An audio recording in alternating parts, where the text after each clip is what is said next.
key facts about food security in Kenya is that in terms of the value chains, we are targeting to move from, especially when you look at the key food security products, even like maize, we plan to move from 8 bags or so there. Of course, I know there are those of you in the county of Washington Gishu who are getting about 17 to 25 bags per acre. But on the national average, if you consider the ASO areas, it comes to about 8. So we want to move this to almost 40 bags per acre in terms of production. So NIA programs contribute to better through inclusive growth and people-centered development and alternative financing through the PPPs. Under the Act, of course, we are talking of sustainable. The next. Under the Act, we are talking of sustainable food security and socio-economic development in this country under the 2019 Act. Our Act Kadia mentioned, of course, is vision here. It also mentioned that NIA is water to every irrigable acre. And we are there to provide and coordinate sustainable irrigation development in this country. Just a bit of key facts for those of us who love figures, where we are now. As a country, we have a potential of putting 3 million acres under irrigation. Total potential, of course, without the PPs and the dam storage, is about 1.9 million acres. Currently, we are just about 670,000 acres. We moved from 254 just the other day in the last 10 years. And what we have been targeting as a sector is to put about 40,000 acres every year. And what we need to do is that as a country, you just need to put about 200,000 acres under rice. And an equivalent, I think the experts in agriculture will also agree with me, an equivalent, the same, under maize. And we are sorted about matters food security. And I want to demonstrate today how. Engineer Kanuya is here, you'll be able to support me. So once we leave this conference knowing that these are the targets as a country where we should go, probably we can leave the rest. Maybe Manano Awaru, the chips and the rest. Those ones can come on board later. But at least we have an agenda on how we're going to put maize, maybe 200,000 acres under production, and rice. And as a country, we are sorted. Well, I think what I want to emphasize in the next slide, as you can see, you know, we keep on singing about the dollar, getting about the Kenya shillings. The other day, the Tanzanian Kenya shilling was weaker, far much weaker to the Kenya shilling. But for the last 1 year, I think it has gained by 25%. The Ugandan shilling, equally the same. Why? Because we are looking for the Ugandan shilling to go and buy what? Products from the other side. Equally the same, we are importing our maize from where? From Tanzania. So the Tanzanian shilling has to be what? Has to be strong. So unless we produce and cushion the Kenya shilling, I think today is at about 150 or so, or thereabout. If we do know nothing about this, we continue importing as we are doing, I think probably we may not have much to control in terms of the shilling losing value. But one thing I may want you to go home with, we just want a one-off investment of 147 billion Kenya shillings to sort matters food security. I know, Kenya, that is your yearly budget, is it? Kenya? PS Kenya? No, roads, PS roads. That's 147 billion is your yearly budget. So I think once we move that money to irrigation, tumaliza maneno ya nini? Chakula. Maybe we go slow on a bit of roads, but I'm not pitching for that. It's a discussion for another day.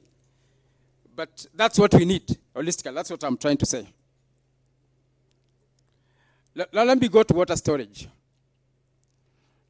As a ministry, we are targeting to store about 7.1 billion cubic meters of water. I don't know what is the current water storage. Maybe you can Google in Kenya, what is the current water storage? But that is what we want.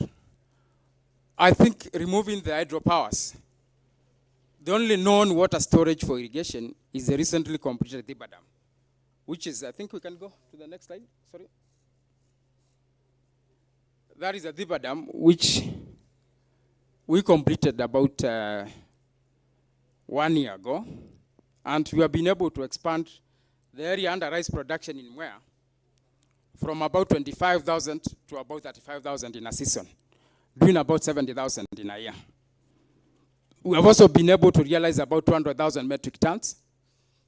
And by the way, the experts in agriculture who are here will tell you that as a country, our total consumption is about 1 million. So we still have a deficit of 800 million to import from Pakistan and the rest. So that is a gap we need to bridge. But that dam is only a mere 15 million cubic meters of water. That is the only dam which is principally dedicated to irrigation in this country. The others, of course, as you know, they are hydropower. And through the flow of the river, or rather after generation of hydropower, the discharges which are there, probably that is why we rely on Bura and Dola for our projects which are there. But we would want to package it better. So we can go to the next slide.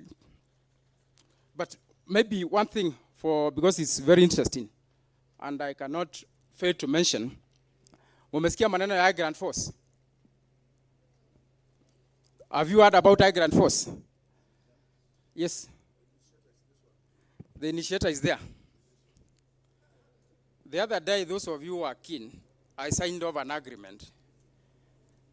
It's called a what? It's called a PDA with GBM of Britain for the construction of our Grand Force.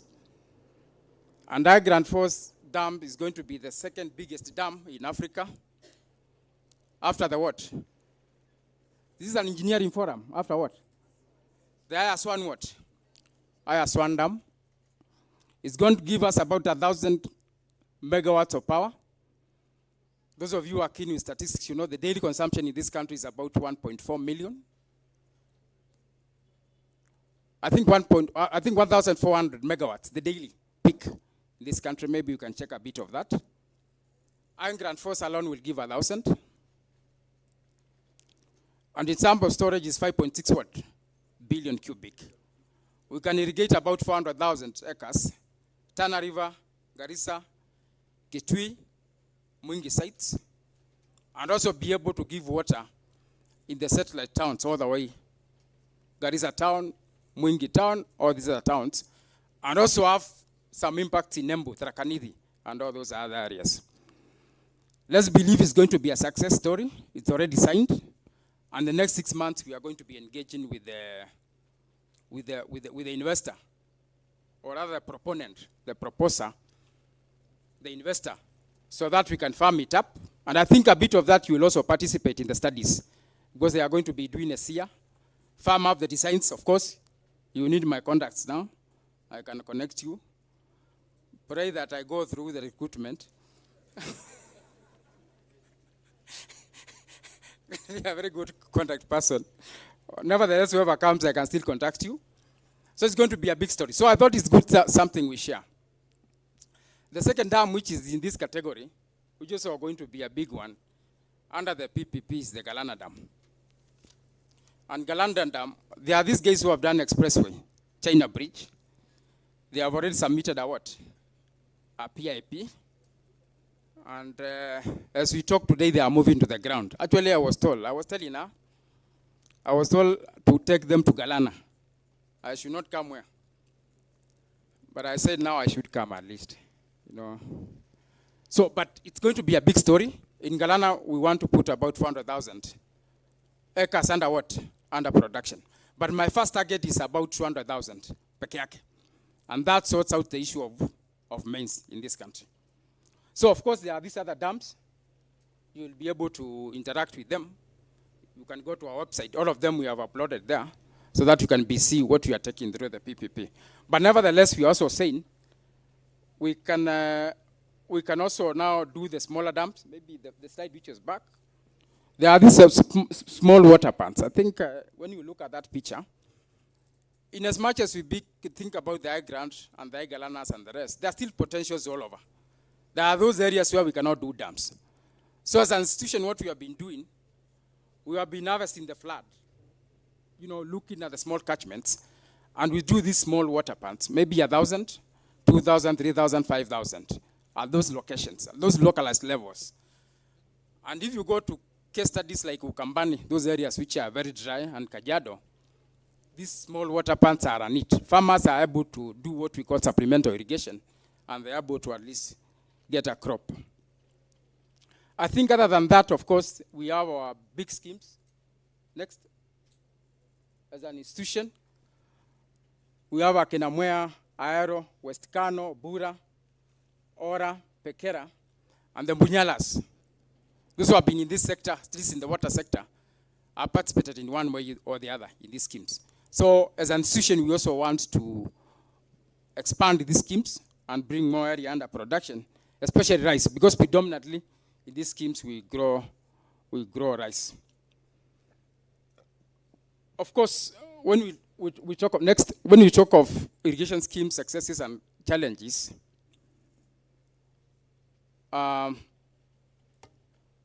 we have found an area of increased crop yields. There's of course economic growth as a country, but there's also a bit of localized food security. That picture you can see there is a lady in Turkana. I think that must be Katilu. And another lady somewhere, I think must be somewhere in central Kenya.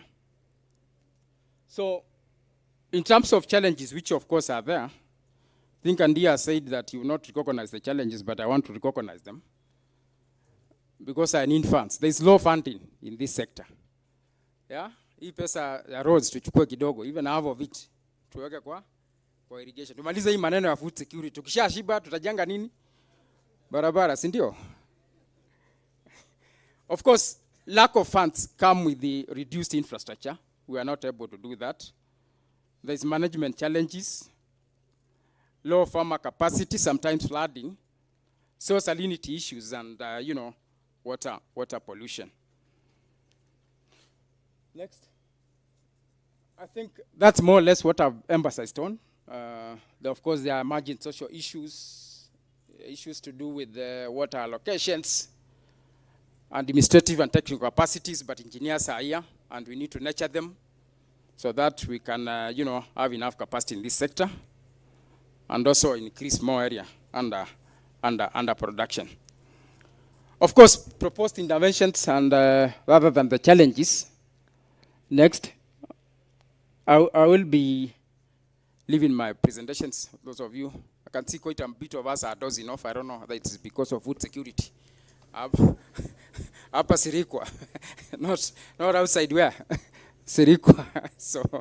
So we are trying to say is that proposed interventions, of course, is building capacity. We need also to modernize our projects. We need to also to attract money now from the private sector. And that is one thing where PPPs are doing it in a very big way. These things of change of thinking, how we think about irrigation. Of course, this country, in as much as I talk about money, we don't have money in this country. And now we must attract capital from the private market, from the market, so that we are able to grow infrastructure. Irrigation is expensive. It's just like another infrastructure. I'll be able to demonstrate through pictures here. So we really need money. So I think probably on this one, I would want to end it there. And unless there are burning questions, because I was addressing any issues as I was presenting, allow me to go to the big story of Galana. So that mwache kulala. Engage one-on-one. So I think we can go to the next one. Yeah.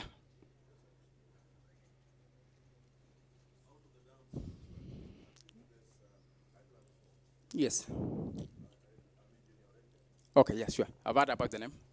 Yes.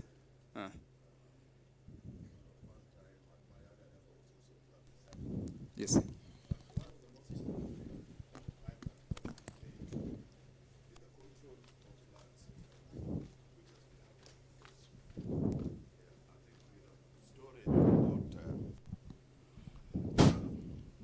that storage. You know, the flood which has been causing problem down coast is mostly from the mountainside. And once you put that high ground fall, I think that's one of the most important thing it's going to do is to prevent that annual flooding which has been going there. Exactly. Another thing which I think you should, in the interest of the engineering community here, that's a big project. I think if you go well, most of the engineers here will be employed. Over 200 billion investment, isn't it?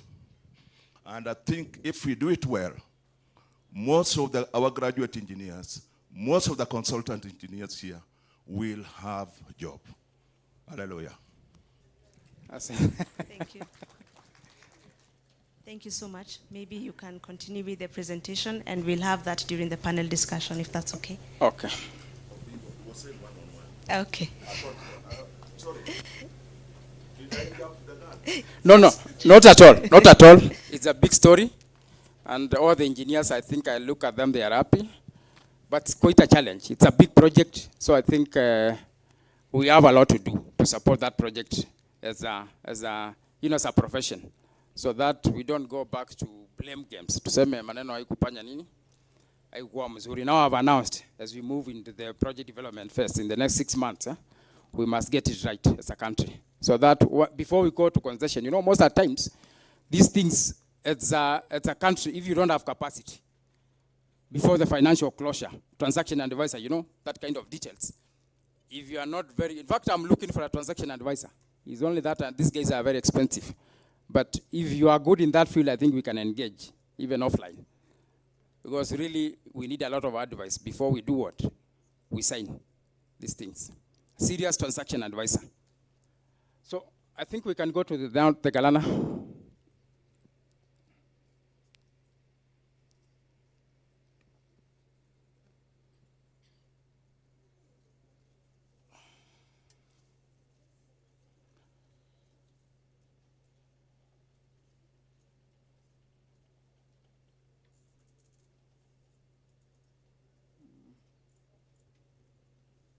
I think maybe there are 2 slides there on Galana.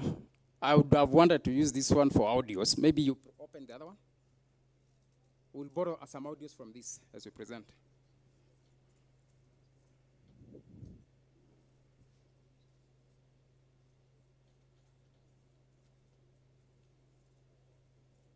There's one case study of Galana.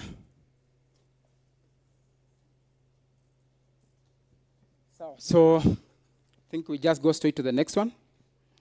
Next slide. So in the year 2013, when Jubilee government came into power, and there was a commitment to put 1 million acres under what? Under irrigation. That is a non-story. It was there.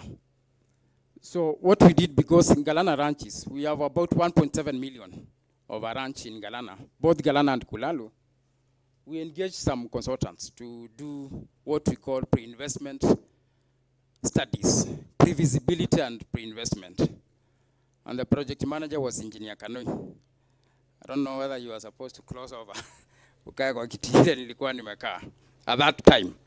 But we had these 3 farms, and I think from there were some recommendations which I want to go straight to.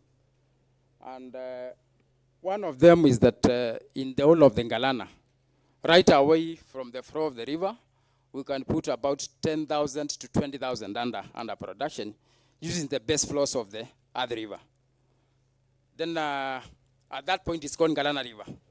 You know, the other river, after the conference with the Voi River, becomes the Galana, before becoming Sabaki, as it enters the Indian Ocean. So what we did is that we began a journey, because it was a progressive kind of implementation of this project, because that is what the studies informed. But right away they said, we can straight away put about 1 million acres under different enterprises. But what is through irrigated agriculture was coming to almost about 400,000 or so. Can go to the next. So I think what you can see there is a layout of the farm. And There is what you are seeing in green, the bottom down there.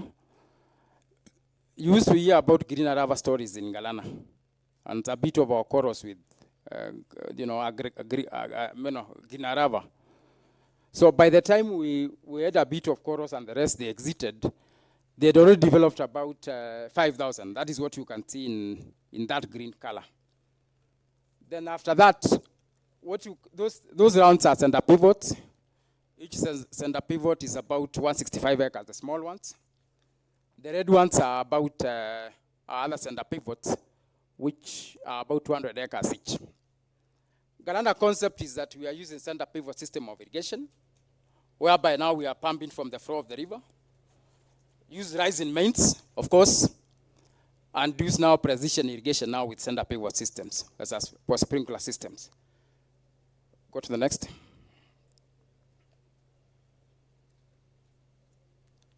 So I think that just has to do with infrastructure.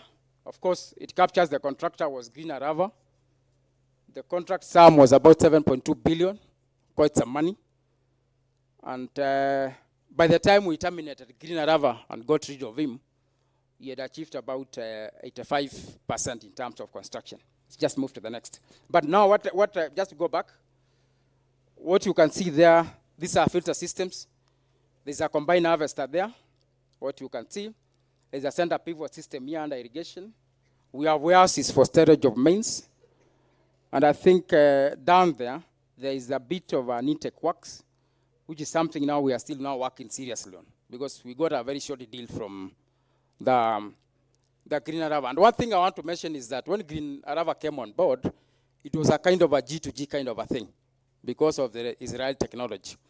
Of course, at the end of the day, I didn't see much of that technology, but that is how it was packaged. So a bit of issues we could not raise. We were more or less doing a yellow book, as we were insisting on a red book. What is signed is a red book, where you are supposed to give instructions, have a consultant give instructions. But now the Israeli was implementing a what? A yellow book. Yeah? Whereby he comes on board, designs himself, implements, and does what? Wants to hand over. So there was a bit of disagreement between them. Let's move to the next. Just the next. Because now those are just the components. So as a way of just trying to capture some bit of data with what we did with Israelis, we analyzed all that data. But at the end of the day, the cost of production was very high, because they achieved about 30 bucks per acre. What they had committed was about 50 bucks per acre, or they are about 45 to 50 bucks per acre. They did about 30 bucks per acre. Cost of production was about 95,000 Kenya shillings per acre. So when you do the gross margins, it was coming to almost nil. So that's why there was a bit of concern now. Is it viable? Is it a viable project to move on board with? I think that's a summary of this. So there are quite a number of challenges in this project. And one thing I want to mention is that in terms of access, is a big problem. You can see the challenges which are there. You are doing for me the bridge. Who's doing the bridge? Yeah. Because the other time when we were taking fuel to the site, because we are still using diesel-powered systems, that was the guy who was served with a chopper, yeah, from the farm. Then I think there's also a bit of issues to do with the wild animals on site. There's infrastructure, which is still a big problem, budget cuts, and also the lessons learned. Time is gone? No, there are some clips I wanted to run, please. Wow, what watch kulala. Can you go to the other presentation? Yes, please. The previous one.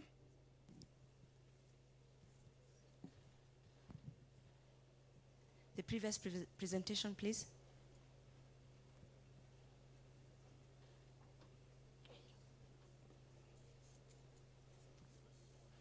Yeah. Yes. Exactly.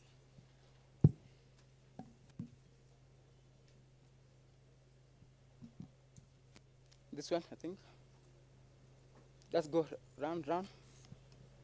So, just pole sasa. That's when the project was commissioned by His Excellency Uhuru Kenyatta in the year 2013. Next. It was an attractor there, you can see, when we were launching the farm. There's a bit of bush clearing. Let's just move faster. Just move faster. Now there, just go back. You can run this script.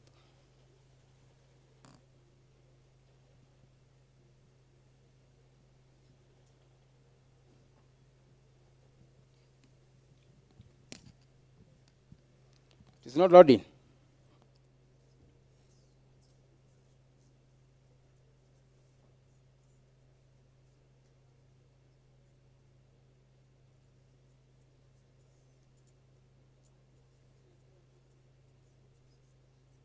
Kenya today marks a milestone in its quest to become food Volume. secure. The first crop is being harvested on the 1 million acre Galana Kulalu Food Security Project in Tana River County. As KTN's Abby Agina now reports, at least 10,000 bags of maize are expected to be harvested. From up above, the vast expanse of the Galana Kulalu irrigation scheme gives one a picture of the length and breadth of what could be Kenya's next bread basket. Stretching over 1 million acres, the Galana Ranch is among the key projects identified by the Jubilee government to usher the country into being food secure. Where I'm standing right now was once virgin land, and all you can see right now is acres upon acres of maize fields. Indeed, the Galana Kulalu project seems to be taking shape. The first unga of maize made by Galana in Galana. Oh, thank you. It was a momentous occasion as the first batch of maize was harvested from the model, marking a turning point for the country. Imeiva.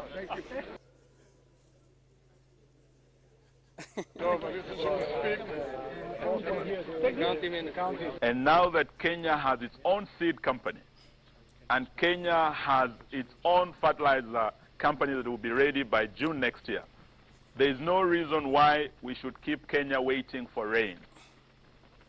The answer in removing Kenya from the list of food insecure nations of the world is irrigation. This cooperation will have 4 or 5 times more than that.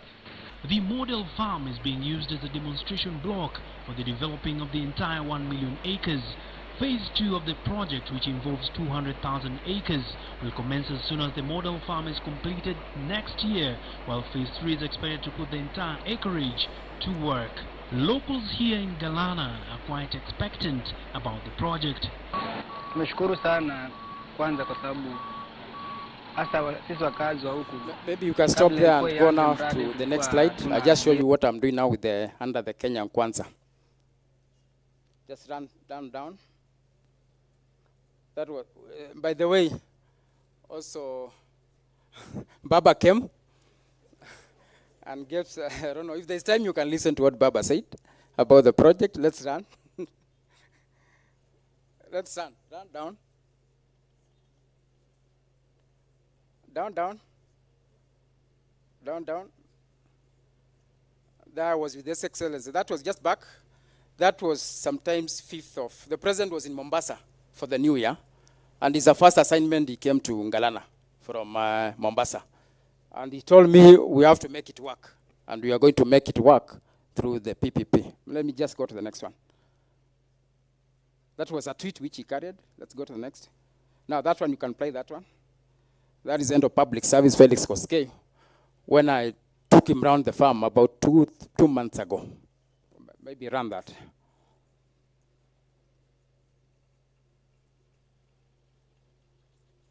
Now, the head of public service, Felix Koskei, says the government is working around the clock to revamp food security projects across the country. Speaking on a tour of the Galana Kulalu irrigation project, Koskei said so far the prospects from the project indicates that the country has the capacity to be food secure. Koskei, who was heading a team of technocrats from the government, hailed the progress being realized at the Galana Kulalu irrigation scheme. We have started with about 500 acres now. You can see very nice maize that have been grown, and we are expecting in a very short while we shall be expanding to 10,000 and thereafter now to 100,000, 200,000 to cover the agricultural development land that we have here. So we are on course. Speaking while touring the maize field in the scheme, Koskei said there were good signs that the country was heading to the right direction and the future was bright. We are now putting full gear to ensure that we produce enough. And it's not only here, we have other projects around the country that we are trying to revamp, resource, so that in a very short while, it may not be 2-3 years, this country will be food secure and even producing surplus, because we have good soils, we have good weather, and now that we are shifting from rain-fed agriculture to irrigation. He said with the good signs, the project will now incorporate other crops as it diversifies from the maize that plantation. is it. We want to rotate it with castor oil. I think the message is home. On Friday, I was in Galana, and there is an investor who has come on board, Selu. And they are the ones where that means you have seen. And what we have been able to actualize is about 35 bags per acre on the first trial. And they are saying they are moving on. In the next 2 months, we are going to sign a concession, and they move to full production for 20,000 acres. That is the Galana story. Thank you.